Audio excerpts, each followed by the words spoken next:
ये जो मन है ना, ये भगवान ने इसकी रचना की है। इंद्रियाणाम मनश्चास्मि, कह रहे इंद्रियों में मैं मन हूं, और त्रिगुण माया का इसमें भरा हुआ पूरा पॉइजन जहर है। आप देखो मन छोड़ के गंदी बात में ही जाएगा, नहीं जाएगा।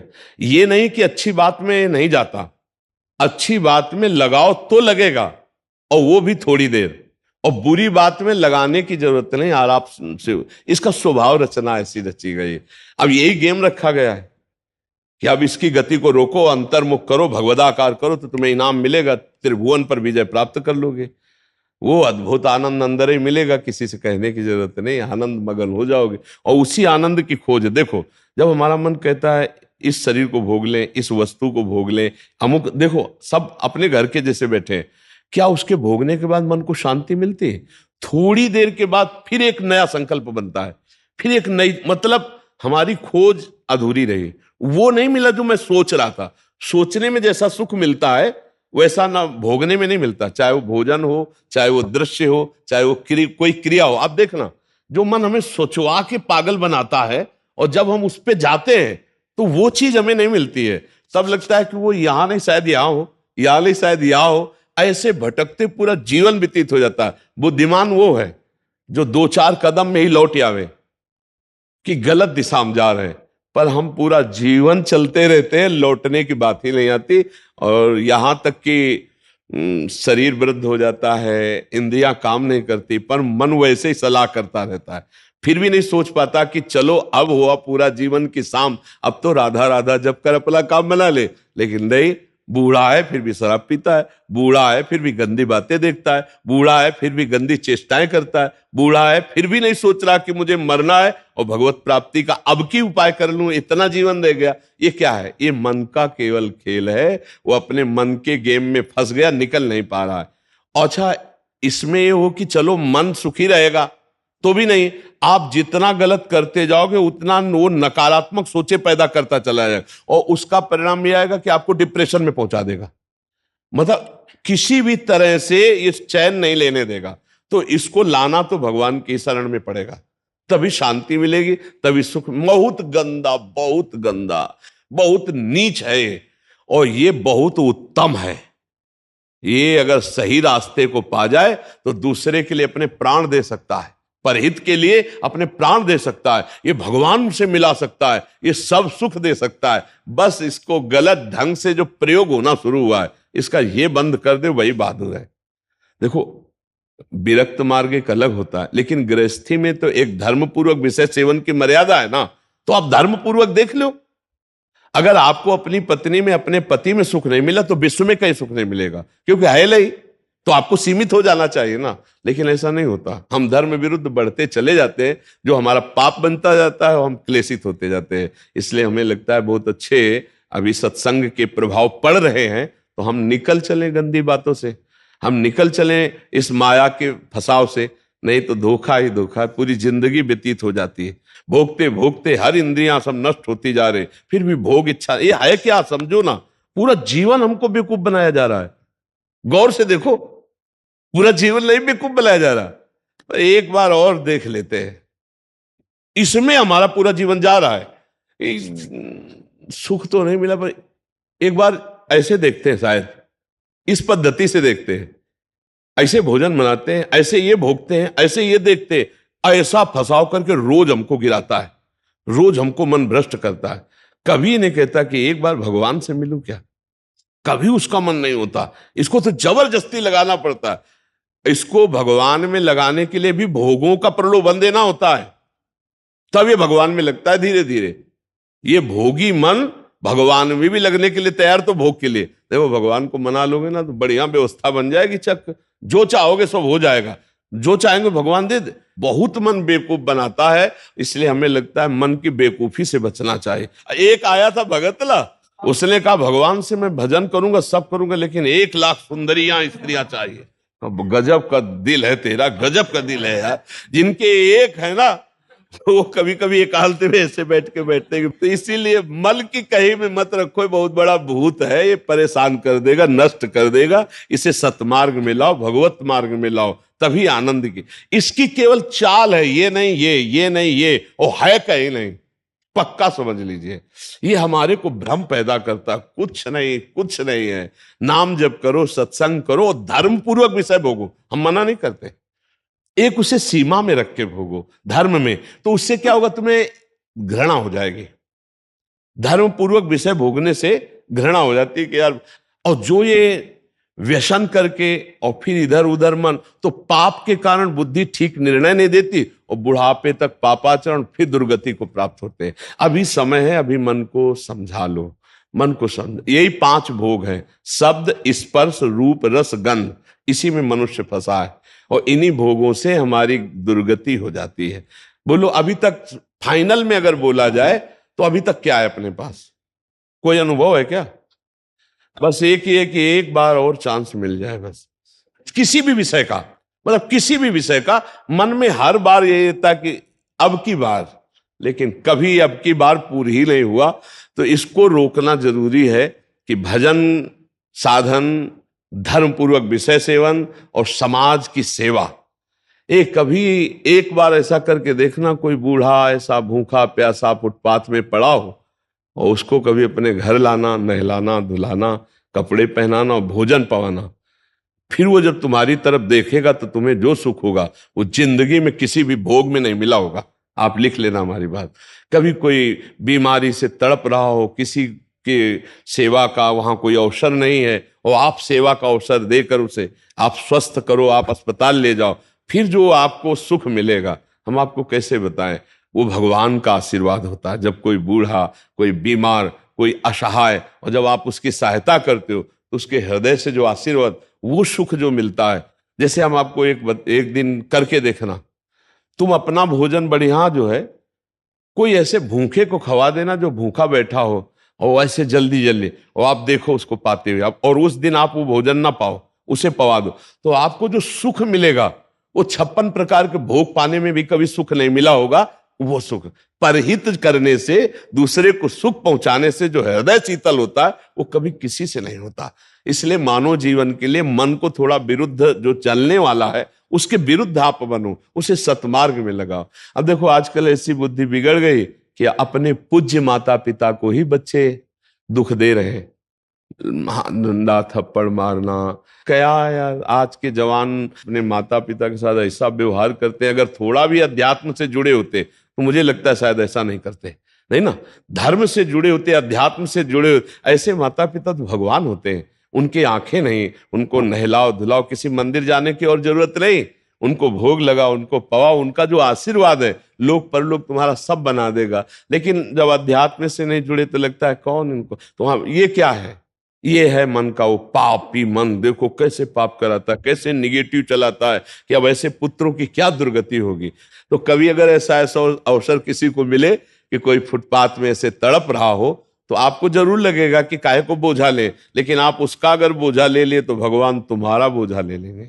जन्म जन्मांतरों के पाप नष्ट हो जाते हैं जब ऐसे दीन दुखी आशीर्वाद देते ना, उसे भगवान का आशीर्वाद समझना। और जब माता पिता अंदर से साप देते ना कि भोगोगे, तो फिर भगवान भी नहीं टाल पाते, फिर भोगना पड़ता है। इसलिए धर्म से चलो, किसी का अपराध मत करो, गंदी बातों में मन को न जाने दो, खूब नाम जप करो, यही मनुष्य जीवन का लाभ लो। मनुष्य जीवन एक दिव्य जीवन है, इसका एक दिव्यता का लाभ है।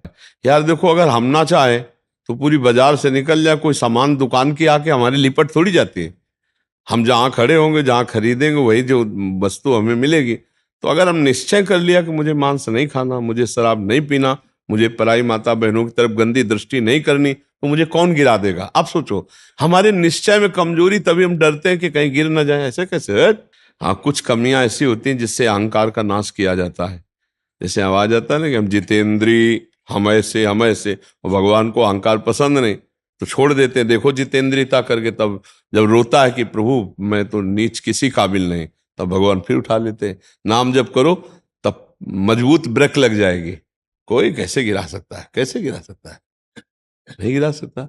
बात मान ली, बस हो गया, हो गया।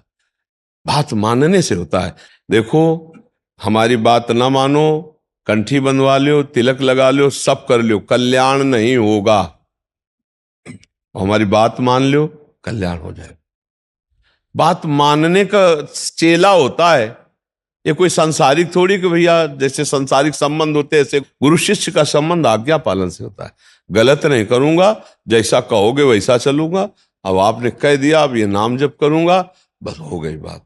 बात यह है कि हमको अब महत्व तो कर लेना है। अरे बोले ऐसे कह दिया था सिया राम राम राम जपो, तो गुरु मंत्र तो मिला नहीं। तो कभी गुरु मंत्र मिल भी जाएगा तो लाभ नहीं मिल पाएगा, क्योंकि आपको संत वचन गुरु के वचन पर विश्वास ही नहीं हुआ। गुरु के वचन प्रतीति न जेहि, फिर स्वप्न में भी लाभ नहीं मिल। मान लिया हो गया हमारा सब कुछ, अब हम राम राम जप करेंगे, अच्छे आचरण से चलेंगे तो यही नाम आपको बल दे देगा। जो आप कहते हो ना कि ऐसा बल कैसे आए, इसी नाम से आता है बल। माया पर जीतने का जो बल है वो भगवान की कृपा से, उनके नाम बल से आता है। देखो नाम में इतनी सामर्थ्य, भगवान को अधीन कर लिया। सुमीर पवन सुत पावन नामो अपने बस कर राखे, फिर और क्या, काम क्रोध को जीत लो तो कौन बड़ी बात। भगवान अजित जीत गए। भगवान कह रहे प्रति उपकार करो का तोरा, सन्मुख हो न सकत मन मोरा, तुम संतात उरिन मैं नाही। नाम जप करते हुए समाज सेवा, भगवत सेवा, माता पिता की सेवा, बस इससे बढ़िया वो साधना क्या है। अब बढ़िया गंगा जी से कपड़ा धो के लाए और फिर नाली में डुबो दिए तो फिर गड़बड़ हो जाएगा। नहीं, मानव दे थोड़ा विवेक है, धर्म से विषय सेवन करो, पापाचरण करोगे तो फिर वहीं पहुंच जाओगे, नरक हो जाए। कर्मों की बड़ी गति है, इसलिए नाम जप कर लो और ये जीवन सार्थक। अच्छा, नाम जपने में सबसे बढ़िया बात ये कि इसमें हम बैठने की बात नहीं करें कि आप पद्मासन लगा के बैठो। हम कहे दिन भर काम करो, राम राम राम राम, अंदर से राम राम चल रहा, फावड़ा चला, राधा राधा राधा राधा, हर काम होता रहेगा। जब युद्ध हो सकता है मामुनिस्मर युद्ध से, तो युद्ध से खतरनाक कोई काम तो है नहीं। दूसरे की गर्दन काट ली, अपनी गर्दन बचानी युद्ध में, और भगवान अर्जुन को कह रहे मेरा स्मरण करते हुए युद्ध कर, तो इसका मतलब भगवत नाम जप करते हुए सब काम हो सकता है। ठीक है, तुम नाम जप करो और अच्छे बनो, इसी जन्म में भगवान को प्राप्त किया जाए, भगवान की स्मृति में डूबा जाए। अगर आपने भगवत प्राप्ति का कार्य इस जन्म में पूरा नहीं किया तो पहला दंड आपको मिलेगा बिना किसी कर्म के, इस बात का कि आपने भगवत प्राप्ति क्यों नहीं की, आपको चांस दिया गया। जैसे बहुत सरलता से हम समझाते हैं कि जैसे हम आपको विदेश भेजें सरकारी, भारत के संविधान के अनुसार, आप भारतीय काम कीजिए, जाकर भारत के लिए आप ये काम कीजिए, और आप वहां जाकर जाने के लिए तैयार हो कि हमें वहां गाड़ी मिलना चाहिए, बंगला मिलना चाहिए, हमारी सारी व्यवस्था होनी चाहिए, तो सब व्यवस्था भारत सरकार ने कर दी। आप 20 वर्ष वहां रहे, आपको वापस बुलाया गया, आप जिस काम के लिए भारतीय संविधान के काम के लिए गए थे वो काम बिल्कुल नहीं किया, खूब बच्चा पैदा किए, पढ़ाया लिखाया और ब्याह और सब काम किए। अब आप बोलो भारत सरकार आपको दंड देगी कि नहीं देगी? तो देगी ना, क्योंकि आप प्रधान कार्य के लिए ही सुविधा आपको सारी दी गई थी। तो मानव देह केवल संस्कृति मांझ बरियाई के पायो, जो मानुष देह वृथा कत डारत, संस्कृति के चक्र को रोककर भगवान ने कबहू करि करुणा नर देहि, देत ईश बिनु हेतु सनेहि, बिना किसी कर्म के अहेतु की कृपा करके आपको मानव दे दी कि जाओ नर्तन कर फल विषय न भाई, भजी राम सब काम बिहाई, साधन धाम मोक्ष कर द्वारा, पाई न जे परलोक संभारा, सो परत न दुख पावई, सिर धुनि धुनि पछताए, काले कर्म ईश्वर मिथ्या दोष लगाए। तो भाई का हमारा भाग्य नहीं था, हमारा भाग्य से भजन नहीं होता, भजन से भाग्य बनाएंगे हम, भजन से हम पूर्व कर्मों को मिटाएंगे, भजन से हम भगवत प्राप्ति करेंगे। जो न तरय भवसागर असमाज नर पाए, स्वति निंदक मंदमति आत्महनन गति जाए। वो आत्महत्यारे की गति को प्राप्त होता है केवल इस बात के लिए कि तुम्हें मनुष्य शरीर मिला, सारी सुविधाएं दी गई, लेकिन तुमने अपना काम नहीं बनाया। 83,99,999 योनियों में कोई एक भी ऐसी योनि नहीं जिससे हम भगवत प्राप्ति कर सकते, केवल ये मानव देह थी, और उसको तुमने विषय सेवन में प्रपंच में नष्ट किया, तुम विशेष दंड के पात्र हो। कृपा हुई और तुमने उस कृपा को ठुकराया, अब भोगो अन्य योनियों में। अब पता नहीं फिर किस कल्प में भगवान की कृपा होगी और मुझे मनुष्य शरीर में, इसलिए मुझे इस जन्म में भगवत प्राप्ति करनी ही करनी है, इस पे हमें छूट नहीं रखनी। अब भगवत प्राप्ति किसे कहते हैं समझना तो पड़ेगा ना, कि भगवत प्राप्ति किसे कहते हैं। मोक्ष को तो समझे, तो मोक्ष ऐसे थोड़ी होता, उसके लिए साधना बहुत कठिन साधना है। स्थूल सूक्ष्म कारण तीनों शरीरों का राग त्याग करके स्मृति उसकी, इसकी स्मृति का भी त्याग हो जाए, तब वो अपने स्वरूप में स्थित होता है। बड़ा कठिन, ज्ञान के पंथ कृपान के धारा, और परत खगेश लगे निवारा। अब इसको सरल सहज भाव में ले लो। जिसकी अखंड स्मृति भगवान की होती है वही मुक्त पुरुष है और वही भगवत प्राप्त पुरुष है। हर समय तुम्हारी याद में भगवान का नाम चलता रहे। राम कृष्ण हरि जो नाम प्रियो, अपने तो वृंदावनवासी राधा राधा रटते। हर समय नाम चिंतन करते रहो। तुम मोक्ष चाहोगे तो मोक्ष मिल जाएगा, भगवत प्राप्ति चाहोगे तो भगवत प्राप्ति हो जाएगी। भगवत प्राप्ति का मतलब होता है भगवान को जिस भाव से, स्वामी भाव, सखा भाव, जिस भाव से वो प्राप्त हो जाए। और अच्छा इसमें है कि गिरने का भय नहीं। हम राधा राधा जपते हुए किसानी कर रहे हैं, राधा राधा जपते करते नौकरी कर रहे हैं, राधा राधा जपते हुए संसार के सब कार्य कर रहे हैं, तो हमको संसार के कार्य भी हो जाएंगे और भगवत प्राप्ति भी हो जाएगी। अच्छा मिथ्या भाव हमारे यहाँ लगाना नहीं, भगवत भाव लगाना है। सब में भगवान है, तो हम जिससे मिलते हैं उनके हृदय में भगवान है, हम ऐसे बर्ताव करते हैं। चाहे पुत्र हो चाहे पत्नी हो, नाथ सकल संपदा तुम्हारी, मैं सेवक समेत सुतनारी। बहुत सरलता से निपट गए संसार से, बहुत सरलता। पर भजन नहीं किया तो दंड मिलेगा, क्योंकि सरकार ने भेजा है यहां सरकारी काम करने के लिए, भगवत प्राप्ति के लिए। अब अगर चूक हो गई तो फिर गड़बड़ हो जाएगा। अच्छा देखो, तुम्हें तो कुछ गड़बड़ होना है नहीं, तुम तो अविनाशी भगवान के जन हो, अविनाशी स्वरूप है ना अपना सबका। लेकिन जैसे स्वप्न में लाठी चलती है, कुछ नहीं होता है, पर पीड़ा होती कि नहीं होती स्वप्न के समय। स्वप्न के समय अगर लाठी चलावे तो वैसे लगती है, नहीं स्वप्न में अगर हम डूब रहे हैं तो वैसे डूब रहे।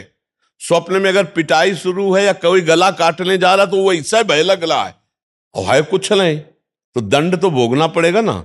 ऐसे ही जागृत में है, ऐसे ही नरक आदि में है। अविनाशी आत्मा को कोई कष्ट थोड़ी होता है, पर जब तक ये बोध नहीं होगा तब तक तो भोगना ही पड़ता है ना।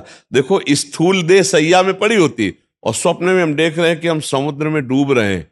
अब वो ऐसे ही कष्ट हो रहा है, समुद्र भी दिखाई दे रहा है, डूब भी रहे हैं, और जो डूबने वाला शरीर है वो तत्कालिक स्वप्न में बना हुआ है, क्योंकि शरीर जो स्थूल शरीर वो तो सैया में सो रहा है। अब बताओ उसको कैसे बचाया जाए। जो स्वप्न में समुद्र में डूब रहा है, अब आप उपाय बताओ उसको कैसे बचाया जाए। हाँ बस एक उपाय है कि उसको जगा दो, चाहे जितनी नौका लगा दो, चाहे मंत्रवेत्ता लगा दो, चाहे तैराक लगा दो, उसको आप बचा नहीं सकते। उसके बचाने का उपाय है जगा दो। ऐसे ही हम सब मोह निशा सब सोवनिहारा, देखे स्वपन अनेक प्रकारा, यही जग जामिनी जागे जोगी, परमारथी प्रपंच वियोगी, जाने सुत वही जीव जग जागा, जब सब विषय विलास विरागा। बोले मोह निद्रा में सब सो रहे, ये पत्नी है, लड़का है, बच्चा है, रुपया है, पैसा, ये कर लिया, ये कर लूंगा, ये कमा लिया, ये कमा लूंगा, ये जमा कर लिया, ये जमा कर लूंगा, और सोचते सोचते मर गए, कुछ नहीं कर पाए जो करने आए थे। अब कोई सदगुरु जगा दे, ए उठ, मोह निद्रा में सो रहा है, तो जानिस तबै जीव जग, जब सब विषय विलास विरागा। तभी जानना सत्संग का रंग चढ़ रहा है, जब गंदी बातें छूटने लगे और अच्छे आचरण होने लगे और भगवान नाम जप होने लगे, तो जान लेना आप जाग रहे हैं। और जग गए तो स्वप्न के जैसे सारे दुख मिट जाते हैं, ऐसे तुम्हारे सारे पाप, दुख, चिंता, शोक सब नष्ट हो जाएंगे। पर जगना पड़ेगा, बिना जगे नहीं हो सकता। बिना जगे एक ही उपाय है, जगना पड़ेगा, अर्थात भगवत प्राप्ति करना पड़ेगा, नहीं तो दुख से पिंड नहीं छूटेगा। है झूठा पर बहुत जोर का फुसकार मार के काटता है। झूठा सांप है, रस्सी का सांप, पर ऐसा काटता है, वो ऐसा अनुभव होता है कि जहर चढ़ गया पक्का। देख लो सब पूरा जहर चढ़ा हुआ है और कुछ नहीं हुआ। आत्म तत्व को ना कभी फर्क पड़ा था, ना पड़ रहा है और ना पड़ेगा। पर भैया ये स्वप्न है, बड़ा दीर्घ स्वप्न है, इससे जगो, उमा कहूं मैं अनुभव अपना, और सत हरि भजल, और जगत सब सपने में हो। ना कोई माता था, ना कोई पिता था, ना है और ना रहेगा। ऐसे ये रूप एक दिन नहीं दिखाई देगा, लाख उपाय कर लेना, मिट्टी में मिल जाएगा, खत्म खेल। ना पहले था ना बाद में रहेगा, बीच में प्रवचन कर रहा है, इसका क्या भरोसा। स्वाप्निक है ये स्वाप्निक है। जो इसके अंदर है वो सत्य है, और अंदर वाले से परिचय नहीं हुआ, बाहर वाले का टिकेगा नहीं। भाई इसी में हम झूठे में मारे जाते हैं, हर जन्म में मारे जा रहे हैं हम। झूठे से प्रेम करते हैं बाहरी, और वो टिकता ले, और जो अंदर का है उससे प्यार हुआ ले, खाली हाथ फिर। तो एक बार तो यार इस पर विचार करो कि मेरे जीवन का परम लाभ क्या है। भगवान का चिंतन, भगवत प्राप्ति, इसी से परम लाभ मिलेगा।